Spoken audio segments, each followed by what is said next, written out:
ជាដំណងនៅពេលនេះសូមជូនសេចក្តីប្រកាសព័ត៌មានកម្ពុជាតវ៉ាចំពោះការបន្តរំលោភបំពានរបស់យោធាថៃលើអធិបតេយ្យនិងបូរណភាពទឹកដីកម្ពុជាសេចក្តីប្រកាសព័ត៌មានកម្ពុជាតវ៉ាចំពោះការបន្តរំលោភបំពានរបស់យោធាថៃ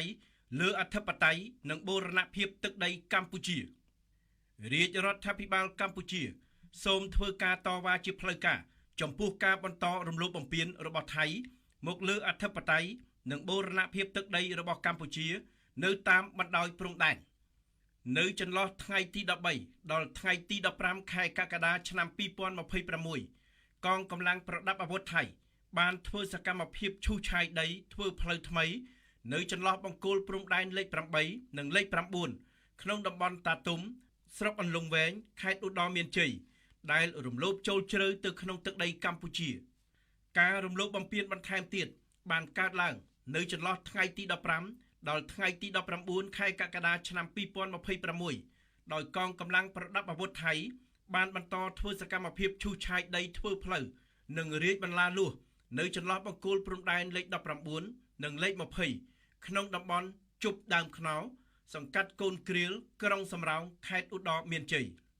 សកម្មភាពទាំងនេះគឺជាការរំលោភបំពានយ៉ាងច្បាស់លើអធិបតេយ្យនិងបូរណភាពទឹកដីរបស់ព្រះរាជាណាចក្រកម្ពុជាដោយដែលបានកំណត់និងខណ្ឌសីមាតាមផែនទីຂະຫນາດ1លើ200,000ផលិតដោយគណៈកម្មការកំណត់ព្រំដែនរវាងឥណ្ឌូចិននិងសៀមស្របតាមអនុសញ្ញាបារាំងសៀមឆ្នាំ1904និងសន្ធិសញ្ញាឆ្នាំ1907សកម្មភាពទាំងនេះក៏រំលោភបំពានផងដែរលើមាត្រា5នៃអនុសារណៈនៃការយោគយល់គ្នារវាងរាជរដ្ឋាភិបាលនៃព្រះរាជាណាចក្រកម្ពុជានិងរាជរដ្ឋាភិបាលនៃព្រះរាជាណាចក្រថៃស្ដីពីការវាស់វែងនិងខណ្ឌសីមាព្រំដែនគោក MOU ឆ្នាំ2000ដែលបានចុះហត្ថលេខា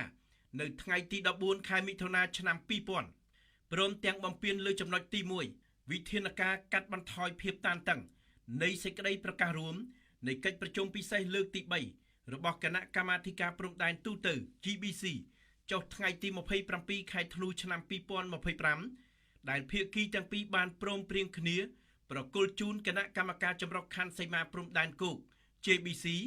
ដើម្បីបន្តការងារវាស់វែងនិងបោះបង្គោលព្រំដែនឲ្យបានឆាប់បំផុតស្របតាមកិច្ចព្រមព្រៀងដែលមានស្រាប់រវាងប្រទេសទាំងពីររាជរដ្ឋាភិបាលកម្ពុជាសូមបញ្ជាក់ជាថ្មីថាកម្ពុជាមិនទទួលស្គាល់ជាដាច់ខាតនៅខ្សែបន្ទាត់ព្រំដែនឬការទាមទារទឹកដីជាឯកតោភាគីរបស់ប្រទេសថៃនោះឡើយហើយសកម្មភាពដែលបានរៀបរាប់ខាងលើនឹងមិនប៉ះពាល់ដល់សិទ្ធិស្របច្បាប់ឬជំហររបស់ព្រះរាជាណាចក្រកម្ពុជាតាក់ទងនឹងខ្សែបន្ទាត់ព្រំដែនអន្តរជាតិរបស់ខ្លួនឡើយរាជរដ្ឋាភិបាលកម្ពុជាទាមទារឲ្យប្រទេសថៃបញ្ឈប់សកម្មភាពបែបនេះនៅក្នុងតំបន់ដែលបានកើតឡើងខាងលើក៏ដូចជានៅតំបន់ផ្សេងទៀតដែលត្រូវបានកាន់កាប់ដោយខុសច្បាប់ដោយកងកម្លាំងប្រដាប់អាវុធថៃតាំងពីឆ្នាំមុនដើម្បីកាត់បន្ថយភាពតានតឹងជំរុញការជឿទុកចិត្តគ្នាទៅវិញទៅមកសម្របសម្រួលដល់ការដោះស្រាយជម្លោះដោយសន្តិវិធីដើម្បីស្ដារឡើងវិញនៅសន្តិភាពស្ថិរភាពនិងទំនាក់ទំនងភាពជាអ្នកជិតខាងល្អនៅតាមបណ្ដោយព្រំដែនកម្ពុជាថៃកម្ពុជានៅតែបដិញ្ញាចិត្តក្នុងការដោះស្រាយរាល់ជម្លោះព្រំដែនជាមួយប្រទេសថៃក៏ដូចជាជាមួយប្រទេសជិតខាងទាំងអស់ដោយសន្តិវិធីស្របតាមច្បាប់អន្តរជាតិនិងកិច្ចព្រមព្រៀងទ្វេភាគីដែលមានស្រាប់ព្រមទាំងប្រកាន់ខ្ជាប់នៅជំហរជាគោលការណ៍របស់ខ្លួនថាខ្សែបន្ទាត់ព្រំដែនមិនត្រូវផ្លាស់ប្ដូរដោយប្រើកម្លាំងនោះឡើយថ្ងៃពុធ8កើតខែទុតិយស័កឆ្នាំមមីអត្តស័កពុទ្ធសករាជ2570រាជធានីភ្នំពេញថ្ងៃទី22ខែកក្កដាឆ្នាំ2026